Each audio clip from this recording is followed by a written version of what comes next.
Hello friends, welcome to my channel. Friends, आज हम बात करेंगे बहुत ही इंपॉर्टेंट टॉपिक जो कई बार आता है एग्जाम में। 10 नंबर पे भी आ सकता है और ये 7 नंबर पे भी आ सकता है, कई बार पूछ लेता है।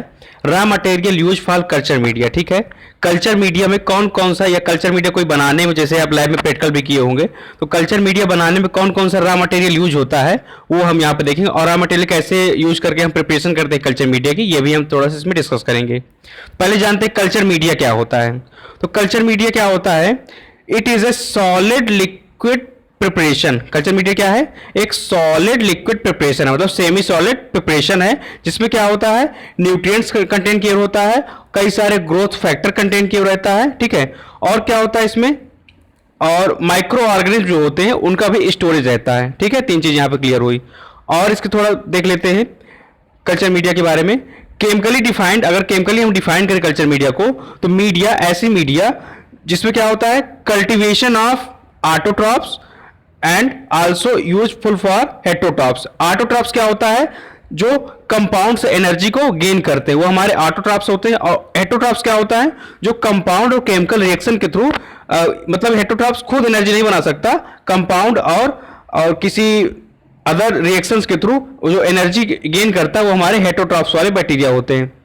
और यहाँ पे कल्चर मीडिया जान गए हों क्या होता है। और यहाँ पे एक सिंपल और डिफिनेशन दिया गया है कि कल्चर मीडिया या growth media is artificial food environment. एक आर्टिफिशियल फूड एनवायरनमेंट है जिसमें क्या होता है, विट्रो ग्रोथ बैक्टीरिया, जिसमें बैक्टीरिया के ग्रोथ कराते हैं। ठीक है, और यहाँ पे एक टर्म आता है कल्टीवेशन। कल्चर मीडिया में एक टर्म आएगा बाद में भी, कल्टीवेशन क्या होता है, इसका भी थोड़ा सा इंट्रोडक्शन ले लेते हैं। तो cultivation process of allowing bacteria to multiply. ठीक है, बैक्टीरिया का मल्टीप्लिकेशन, एक से अनेक बैक्टीरिया करना, ग्रोथ करना उसकी, उसे कल्टीवेशन कहते हैं। जैसे गाँव में हम कल्टीवेटर का यूज करते हैं, क्या करने के लिए, जुताई करते हैं, ताकि हमारा जो घास है या कोई हमारा चारा है उसकी ग्रोथ ज्यादा हो। वैसे टाइप में यहाँ बैक्टीरिया की ग्रोथ कराने के लिए कल्टीवेशन हम यहाँ करते हैं। और जो यहाँ पे मेन हमारा मुद्दा है वो है कौन कौन सा रॉ मटेरियल यूज होता है हमारा कल्चर मीडिया बनाने में। ठीक है, तो यहाँ पे पहला हमारा न्यूट्रिएंट्स होता है, चाहे मानव हो, चाहे जानवर हो, चाहे कोई जीव जंतु हो। ठीक है, चाहे बैक्टीरिया चाहे वायरस हो, सबसे मेन कंपोनेंट क्या होता है, न्यूट्रिशन रिक्वायरमेंट। तो न्यूट्रिशन रिक्वायरमेंट क्या होता है? पहली बात, एमिनो एसिड होता है। ठीक है, एमिनो एसिड होता है, एसेंशियल फैक्टर ये होता है एमिनो एसिड। लेकिन इसमें मेन न्यूट्रिएंट्स जो होता है वो किससे मिलता है, हमारा बीफ एक्सट्रैक्ट जो होता है। ठीक है, बीफ एक्सट्रैक्ट क्या होता है?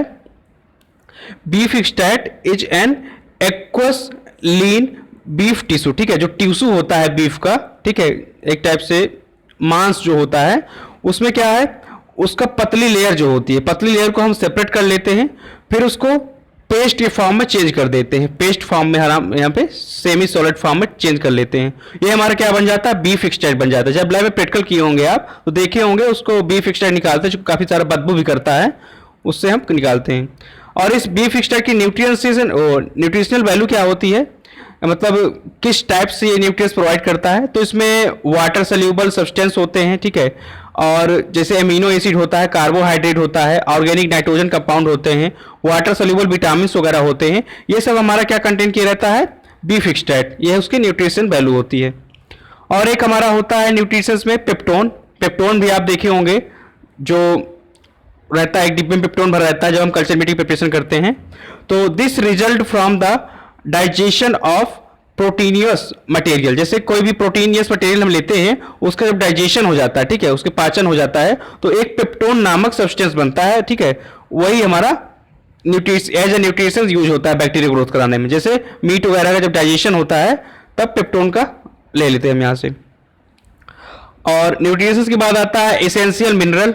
ठीक है, एसेंशियल मिनरल में क्या क्या रिक्वायरमेंट होती है बैक्टीरियल ग्रोथ के लिए, तो in the inorganic essential component of culture media are many micro components such as sodium, potassium, sulfur, iron, chlorine, magnesium। ठीक है, और micro component such as zinc, magnesium या मैग्नीज, कोबाल्ट, ठीक है, कॉपर, ये सब क्या होते हैं, essential mineral and atom.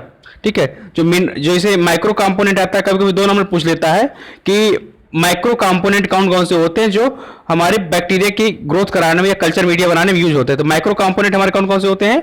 Sodium, potassium, sulphur, iron, chlorine, magnesium, ठीक है। और अगर आए माइक्रो कंपोनेंट, तो माइक्रो कंपोनेंट हमारे कौन कौन से होते हैं? जैसे जिंक हो गया, मैग्नीज हो गया, कॉपर हो गया, कोबाल्ट हो गया, हमारे क्या है? माइक्रो कंपोनेंट है, ठीक है। यहाँ पे हमने इसेंशियल मिनरल एंड एटम देख लिया। उसके बाद आता है हमारा इंडिकेटर सब्सटेंस। जो रॉ मटेरियल यूज होता है उसमें हमारा इंडिकेटर भी जरूरी है, क्योंकि कोई भी प्रिपरेशन हो या फार्मास्यूटिकल हो या कोई भी रिएक्शन हो, उसमें अगर रिएक्शन का एंड पॉइंट ना जानेंगे तो हमारा सक्सेस नहीं होगी वो। तो इंडिकेटर क्या होता है? The addition of culture indicator substance is very effective way to detecting the fermentation, ठीक है। जब फर्मेंटेशन होने लगता है कल्चर मीडिया में, उसको डिटेक्ट करने के लिए हम यहाँ पे इंडिकेटर यूज करते हैं। तो बेसिक इंडिकेटर का एग्जांपल यहाँ पे दिया है फिनॉल रेड। आपने फर्स्ट सेमेस्टर में फिनॉल रेड इंडिकेटर के बारे में काफी कुछ पढ़ा होगा, वही इसमें इंडिकेटर यूज करेंगे। फिनॉल रेड मोस्टली यूज करते हैं, बाकी भी कर सकते हैं अलग अलग प्रॉपर्टी उसका स्टडी करके। अब आता है बफरिंग एजेंट। जब हम कल्चर मीडिया की प्रिपरेशन करते हैं तो आपने चेक किया होगा कि जब हमने सभी मटेरियल डाल दिया, न्यूट्रिएंट्स डाल दिया और इसेंशियल मिनरल्स वगैरह डाल दिए, उसके बाद इंडिकेटर मान लीजिए डाल दिया, फिर जब उसका पीएच चेक करते हैं। जैसे बीकर है, बीकर में मटेरियल भरा है, हमने अपना कल्चर मीडिया की प्रिपरेशन किया, नहीं बीकर में नहीं, हम यहाँ पे पेट्री डिस्क या जो स्लाइड होती है उसमें हमने प्रिपरेशन किया। तो इसमें जब है जो मटेरियल भरा हुआ है, ठीक है, इसमें यहाँ पे क्या डालेंगे? पीएच। पीएच इसका चेक करेंगे, अगर पीएच मेंटेन नहीं है तो यहाँ पे हम बफरिंग एजेंट का चूज करेंगे। बफरिंग एजेंट क्या क्या कौन कौन से होते हैं? जैसे हमारा को फास्फेट हो गया, एसीटेट हो गया और सिट्रेट हो गया, ठीक है। ये सब क्या है? बफरिंग एजेंट है। इसका यूज क्या होता है? हमारा पीएच को मेंटेन करता है। मेन है हमारा फॉस्फेट, यहाँ पे फॉस्फेट मोस्टली यूज होता है कल्चर मीडिया में। फिर आता है हमारा सिलेक्टिव एजेंट क्या होता है, ठीक है। तो शॉर्ट में यहाँ देख ले, पढ़ लीजिएगा पीडीएफ से। सिलेक्टिव एजेंट ऐसे एजेंट होते हैं जो हमारा unrequired growth of micro organism होता है। मतलब जिस बैक्टीरिया की हम ग्रोथ करा रहे हैं, जैसे हमको बैसिलस बैक्टीरिया है, इसकी ग्रोथ करानी है और इसमें थोड़ा थोड़ा हमारा कोक्कस बैक्टीरिया लगा हुआ है, तो इस कोक्कस को हटा के केवल बैसिलस वाले की ग्रोथ कराए, ऐसे जो एजेंट होते हैं उसको हम कहेंगे सिलेक्टिव एजेंट, ठीक है। शॉर्ट में आप समझ गए होंगे और बाकी आप इसको पढ़ सकते हैं सिलेक्टिव एजेंट क्या होते हैं। फिर आता है हमारा जेलिंग एजेंट। जेलिंग एजेंट क्या होते हैं? जैसे जिलेटिन हमारा हो गया। जिलेटिन क्या होता है? जैसे हमारी कैप्सूल होती है, कैप्सूल की जो कवरिंग होती है, ठीक है, कैप्सूल की जो कवर यहाँ लगा होता है रंगीन रंगीन, ये कवर किसका बना हुआ था? जिलेटिन का बना होता है, ठीक है। तो जिलेटिन भी बनाने में जेलिंग एजेंट का यूज होता है। प्लस जो जेलिंग एजेंट होते हैं, जैसे हमारा सिल्का हो गया और सारे कई सारे जेलिंग एजेंट होते हैं जो हमारे कल्चर मीडिया होगा उसमें एक बैलेंस बनाए रखने के लिए, ठीक है, कि बैलेंसिंग रहे, तो हम वहां पर जेलिंग एजेंट का यूज करते हैं। फिर आता है अगार। अगार क्या होता है? अगार एक कॉम्प्लेक्स कार्बोहाइड्रेट होता है, ठीक है। कॉम्प्लेक्स कार्बोहाइड्रेट मतलब सूखा पदार्थ एक होता है, जो क्या किया जाता है, उसको जो हमारा कल्चर मीडिया होता है तो आर्टिफिशियल हार्डनेस प्रोवाइड करने के लिए कल्चर मीडिया थोड़ा गीला गीला रहेगा, ठीक है। पेप्टोन वगैरह उसमें यूज किया गया है और वाटर भी मान लीजिए यूज किया गया है, तो हल्का गीला रहेगा। उस गीले को हटाने के लिए हम यहाँ पे अगार यूज कर देते हैं। अगार इसमें क्या होता है? हाई अमाउंट ऑफ कार्बोहाइड्रेट होता है।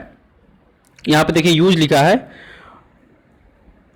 यहाँ पे कॉन्सेप्ट इसका क्लियर है। Not a source of nutrition. Agar कोई न्यूट्रिशन का सोर्स नहीं है, ठीक है। Use as a solidification agent, केवल सॉलिडिफाई करने के लिए यूज किया जाता है।